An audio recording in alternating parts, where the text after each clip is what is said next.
नमस्कार बाल दोस्तों, कैसे हो? तो बाल दोस्तों, आज हम कक्षा 7 सत्र प्रथम में इकाई नंबर 6 डॉक्टर विक्रम साराभाई के अभ्यास और स्वाध्याय के चर्चा करने वाले हैं और उनके सही सही जवाब देने की कोशिश करेंगे। तो बच्चों, शुरू से लेकर अंत तक इस वीडियो में आप बने रहिए। तो देखिए, सबसे पहले बच्चों, हमारा ध्यान पृष्ठ क्रमांक 36 पर होना चाहिए हमारी पाठ्य पुस्तक पर। उसमें ऊपर ही है अभ्यास। अभ्यास में कुल मिला के 5 सवाल है, तो उनका हम जवाब जानेंगे। तो सबसे पहले बच्चों, हमें ये भी पता होना चाहिए कि डॉक्टर विक्रम साराभाई है वह हमारे देश के महान वैज्ञानिक डॉक्टर विक्रम साराभाई के जीवन पर आधारित है।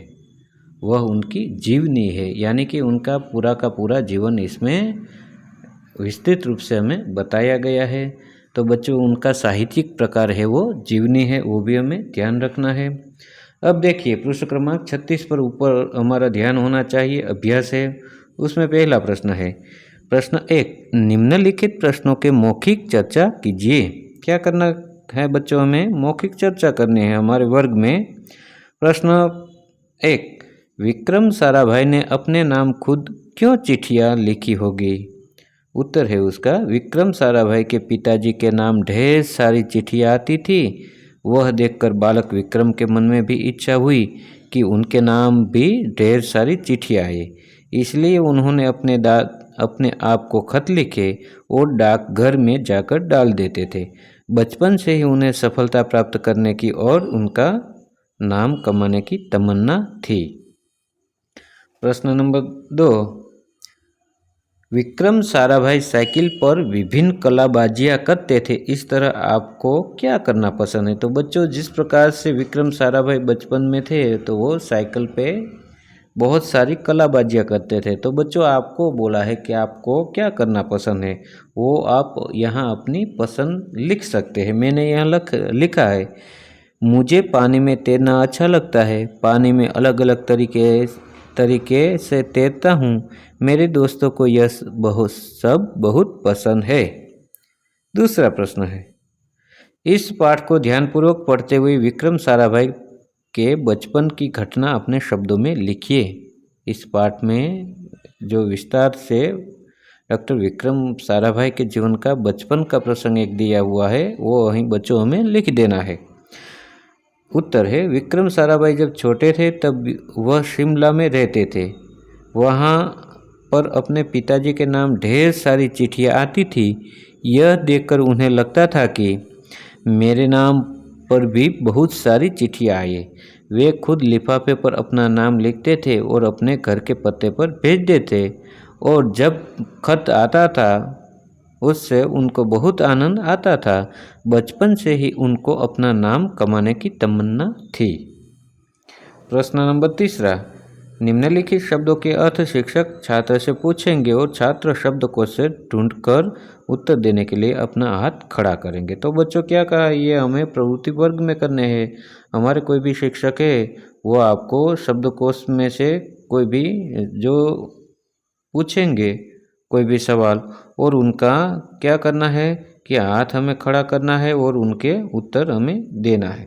जिस प्रकार से यहाँ बच्चों देखिए, नीचे बहुत सारे शब्द है, गाथा, प्रतीक, विक्रम, तत्पश्चात कैम्ब्रिज, भौतिक, अंतरिक्ष, प्रयोगशाला, इंटरनेशनल, मृत्यु, ऊर्जा, युवा, उत्कृष्ट, स्मारक, पुरस्कार, हवाई। इस प्रकार से बच्चों हमारे हिंदी के पाठ्य पुस्तक पृष्ठ क्रमांक 36 पर दी है। तो उसमें देखिए, आप हमें क्या करना है, शब्दकोश में से ढूंढकर अपने सही शब्द के अर्थ देना है। तो हम जिस प्रकार से कहते हैं गाथा, तो गाथा को कथा भी कहते हैं। तो हमारे शिक्षक है वो हमें पूछेंगे कि चलो बच्चों बताइए कि गाथा का क्या मतलब होता है। तो हमें क्या करना है बच्चों, उंगली ऊंची करनी है और जिसे भी हमारे शिक्षक कहे उनको हमें खड़े होकर उत्तर देना है। जिस प्रकार से दूसरा शब्द है प्रतीक, प्रतीकों के चिन्ह। हम कहे कि हमारे राष्ट्रध्वज में अशोक चक्र का प्रतीक है, बीच में चिन्ह है, तो प्रतीक यानी कि चिन्ह। तीसरा है विक्रम। विक्रम किसे कहता है? वीरता जिसमें भरी हो उसे विक्रम भी कहते हैं। तत्पश्चात यानी उसके बाद, कैम्ब्रिज यूनिवर्सिटी का एक नाम है। भौतिकी तो के सांसारिक, अंतरिक्ष तो के आकाश, प्रयोगशाला विज्ञान के प्रयोग करने का स्थान, इंटरनेशनल यानी अंतर्राष्ट्रीय, मृत्यु यानी देहांत, ऊर्जा यानी बल शक्ति, युवा तो के युवक, उत्कृष्ट तो के उत्तम यानी श्रेष्ठ, स्मारक तो के स्मृति चिन्ह, पुरस्कार तो के इनाम, हवाई तो के हवाई से संबंधित। तो इस प्रकार से बच्चों में उसके सामने क्या करना है, शब्दों के अर्थ लिख देना है। प्रश्न 4, शब्दार्थ में निर्देशित शब्दों का वाक्य में प्रयोग कीजिए। जो शब्दार्थ यानी कि बच्चों हमारे पृष्ठ क्रमांक 36 पे ऊपर देखिए आप पाठ्य पुस्तक में शब्दार्थ ऐसा लिखा हुआ है, उसमें बहुत सारे शब्द है, इरादा, लिफाफा, ढेरों, लेस, अनुसंधान, उपाधि, इस प्रकार से हमारे पाठ्य पुस्तक 36 में देखिए ऊपर शब्दार्थ यानी कि कठिन शब्द जो होते हैं, कोई भी पाठ कविता पूर्ण होती है उसके बाद जिस प्रकार से गुजराती में हम कहते हैं टिप्पणी, तो उस प्रकार से शब्दार्थ है यहाँ। तो उनको क्या कहा है, हमें वाक्य में प्रयोग करना है, यानी कि कोई शब्द है उसको वाक्य में किस प्रकार से बोला जाता है। तो पहला शब्द है इरादा, हमारा इरादा नेक होना चाहिए। तो उसमें बच्चों आप अपना भी वाक्य लिख सकते हैं। मान लो कि उदाहरण के तौर पर हम लिख सकते हैं कि मेरा सबसे पहले तो इरादा था कि मैं भारतीय क्रिकेट टीम में जाऊं। इरादा यानी कि इच्छा। दूसरा है लिफाफा, विक्रम भाई ने अपने नाम एक लिफाफा लिखा। ढेरों, परीक्षा में उत्तीर्ण होने पर मुझे ढेर सारी बधाइयाँ मिली। लेस, हमारे देश का लश्कर पूरी तरह से लेस है। अनुसंधान, आज की युवा पीढ़ी अनुसंधान से लगी रहती है। उपाधि, लता मंगेशकर को भारत रत्न की उपाधि मिली। उसके बाद प्रश्न नंबर 5, दूरदर्शन टीवी देखना लाभदायक है या हानिकारक, क्यों, कारण सहित तर्क दीजिए। तो बच्चों उसमें क्या कहा है हमें, दूरदर्शन यानी कि जो हम टीवी देखते हैं, टेलीविज़न देखते हैं, वो क्या लाभदायी है, हमें फ़ायदा कराता है या नुकसान होता है, उसके बारे में हमें यहाँ अपना तर्क देना है। मैंने यहाँ दिया है उत्तर, टीवी हमें भरपूर मनोरंजन देता है। आज के ज़माने में घर में टीवी होना आवश्यक हो गया है। विविध धारावाहिकों, फिल्में, समाचार, यह सब हम देखते हैं। टीवी देखने से हमें लाभ प्राप्त होता है। एक तो हमें मनोरंजन मिलता है, पूरा परिवार एक ही छत के नीचे बैठकर देख सकते हैं। हमें ज्ञान विज्ञान की कई बातें की माहिती भी प्राप्त होती है। देश विदेश की घटनाओं की खबर हमें पल भर में प्राप्त होती है। मनोरंजन के साथ साथ ज्ञान और जानकारी भी प्राप्त होती है। टीवी में हमें लाभ प्राप्त होते हैं तो हमें हानि भी होती है। लगातार टीवी देखने से हमारी आंखें खराब होती है। टीवी देखने के बदले यदि हमें खेलना व्यायाम करें तो हमारी सेहत ज़्यादा अच्छी रहेगी।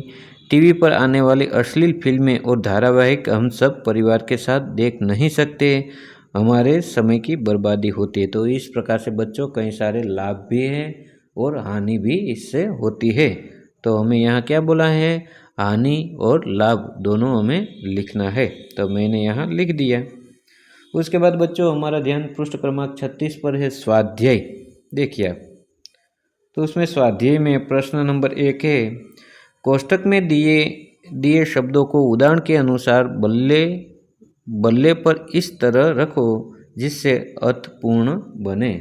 तो बच्चों हमारे पृष्ठ क्रमांक 36 पर नीचे देखिए आप, एक बल्ले का चित्र दिया गया, यानी कि गुजराती में जिसे बैट बोलते हैं, बैट का चित्र दिया गया। उसमें क्या कहा है, बल्ले पर इस तरह रखो जिससे अर्थपूर्ण वाक्य बने। इस शब्दों में से ढूंढकर हमें इस प्रकार से वाक्य बनाना है कि उनका कोई अर्थ होता है। जिस प्रकार उदाहरण देखिए हमारे पाठ्य पुस्तक में भी है, भारतीय अनुसंधान केंद्र का गठन किया, तो उसमें भारतीय एक लेना है, अनुसंधान लेना है, केंद्र का गठन किया है। इस प्रकार से हर एक शब्द लेकर हमें एक अर्थपूर्ण वाक्य बनाना है।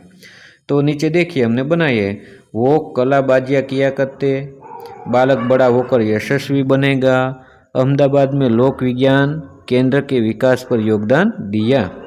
प्रश्न दूसरा, निम्नलिखित एकवचन शब्द का बहुवचन बनाकर वाक्य में प्रयोग कीजिए। तो बच्चों हमें ये पता होना चाहिए कि वचन कुल मिला के 2 प्रकार के होते हैं। एक वचन यानी कि कोई एक व्यक्ति वस्तु का उल्लेख होता है, उसे हम एक वचन कहते हैं, और 2 या 2 से अधिक व्यक्ति वस्तु का उल्लेख होते हैं, उसे हम बहुवचन कहते हैं। जिस प्रकार से देखिए आप, किताब है यहाँ उदाहरण के तौर पर किताब, मान लो कि मेरे हाथ में एक किताब हो तो मैं कह सकता हूँ कि मेरे हाथ में किताब है, एक हो तो। लेकिन दो या दो से अधिक मेरे हाथ में किताब है तो मैं कहूँगा कि मेरे हाथ में किताबें है। तो इस प्रकार से बच्चों लड़का, किताब, नदी, नारी, माली, इस प्रकार से हमें बहुवचन बनाना है। तो मैंने देखिए यहाँ बनाया किताब तो के किताबें, नदी तो के नदियाँ, नारी तो के नारियाँ, माली तो के माली को माली भी माली ही बहुवचन होते हैं। अब उनके हमें क्या करना है बच्चों, वाक्य में प्रयोग करना है। मेरे पास एक किताब है, एक वचन में हो गया क्योंकि एक का उल्लेख है। उदाहरण के तौर पर अब बहुवचन में करते हैं प्रयोग। महेश के पास 5 किताबें हैं। देखिए पहले में क्या है, एक किताब का उल्लेख है इसलिए किताब है। दूसरे महेश के पास कितनी किताब थी, 5, तो किताबें हो गया। तो इस प्रकार से बच्चों हमें बना देना है। नर्मदा बहुत बड़ी नदी है, हमारे देश में कई नदियां हैं। नदी से क्या हो गया, नदियां हो गया। माली माला बना रहा है, 3 माली फूल तोड़ रहे हैं। तो इस प्रकार से बच्चों हम एक वचन का बहुवचन बना सकते हैं। उसके बाद देखिए प्रश्न तीसरा, निम्नलिखित परिच्छेद मातृभाषा में अनुवाद कीजिए। वह केवल उच्च कोटि के वैज्ञानिक ही नहीं थे बल्कि व्यस्तताओं के बावजूद कला, शिक्षा व समाज के लिए पर्याप्त समय निकाल लेते थे। उनके ही प्रयासों से अहमदाबाद में लोक विज्ञान केंद्र एवं नेहरू विकास संस्था की स्थापना हुई। यहाँ वह जन सामान्य की विज्ञान के प्रति रुचि जागरूक करने के लिए कार्य करते रहे। तो बच्चों इस प्रकार से हमें क्या करना है, उसका मातृभाषा में अनुवाद करना है, यानी कि हिंदी है उनका हमें गुजराती में कर देना है, गुजराती में अनुवाद कर देना है। तो देखिए ऊपर का जो पैराग्राफ है हमारे पाठ्य पुस्तक क्रम नंबर 37 पर है। તેઓ ફક્ત ઉચ્ચ કોટીના વૈજ્ઞાનિક જ ન હતા પરંતુ વ્યસ્ત હોવા છતાં કલા, શિક્ષણ તથા સમાજને માટે પૂરતો સમય કાઢી લેતા હતા। તેમના જ પ્રયત્નોથી અમદાવાદમાં લોક વિજ્ઞાન કેન્દ્ર અને નહેરુ વિકાસ સંસ્થાની સ્થાપના થઈ। અહીં તેઓ સામાન્ય માણસની વિજ્ઞાન પ્રત્યે રુચિ જાગૃત કરવા માટેના કામો કરતા રહ્યા। તો વિદ્યાર્થી મિત્રો આ તો આજનો वीडियो। तो बच्चों ये रहा आज का वीडियो। ये वीडियो आपको कैसा लगा? यदि इस वीडियो आपको अच्छा लगा तो वीडियो को एक लाइक कर देना, एक प्यारा सा कमेंट कर देना और अपने दोस्तों को भी ज़रूर शेयर करना। और हाँ दोस्तों, अभी तक आपने मेरी इस YouTube चैनल सुरेश साहेब नाम के चैनल को सब्सक्राइब नहीं किया है बाल दोस्तों, तो एक बार सब्सक्राइब भी ज़रूर कर देना, क्योंकि इस चैनल में बच्चों आपको कक्षा 6 से लेकर 8वीं कक्षा के बच्चों के लिए गुजराती, हिंदी, संस्कृत आदि कोई पाठ की समझ हो, कविता की समझ हो, स्वाध्याय के प्रश्नों के उत्तर हो, अभ्यास के उत्तर के प्रश्न हो, स्वाध्ययन पोथी सॉल्यूशन हो, सभी इस चैनल में मैं वीडियो डालता हूं। तो एक बार बच्चों और वीडियो का भी आप मुलाकात ज़रूर लें इस चैनल की। तो बाय बाय दोस्तों, मिलते हैं अगले वीडियो में। नमस्कार।